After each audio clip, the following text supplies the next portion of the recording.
40 বছৰৰ পাছত চাৰ্টিফিকেটৰ কাম নাই। কোনোবা BA MA ঢেৰ কিবা কিবি পাছ কৰিলেও 40 বছৰৰ পাছত চাৰ্টিফিকেটৰ কাম নাই আৰু।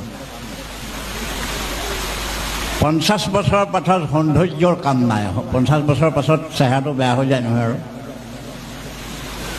60 বছৰৰ পাছত আসনৰ কাম নাই। আপুনি অফিচাৰ হৈ বহি আছে, 60 বছৰৰ পাছত আপোনাৰ সেই আসনৰ কাম নাই, আপুনি নাপায় সেইখন আসন। আপুনি 60 বছৰলৈকে অফিচাৰ হৈছে, ৰজা হৈছে, চাহাব হৈছে, আছে। অৱশ্যে ৰাজনীতি কৰাবিলাকৰ কথা বেলেগ।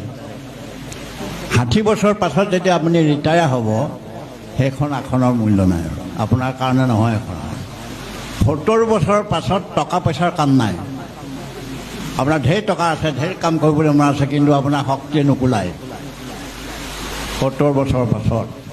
আৰু 90-100 বছৰৰ পাছত জীৱনৰে মূল্য নাই বুলি কৈছে এইকাৰণে যে 100 বছৰ 90 বছৰৰ বয়সত কথমটি উশাহটো লৈ চলিহে থাকে। আচলতে সেইটো জীৱন বুলি নকয় আৰু, সেইটো কি বুলি ক'ব, এখন জেল বুলি ক'ব।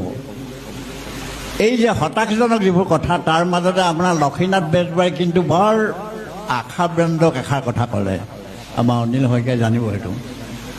সেই কথাষাৰ হ'ল, বাহিৰত মোৰ পকে চুলি, ভিতৰত বাজে মৌ সুতুলি।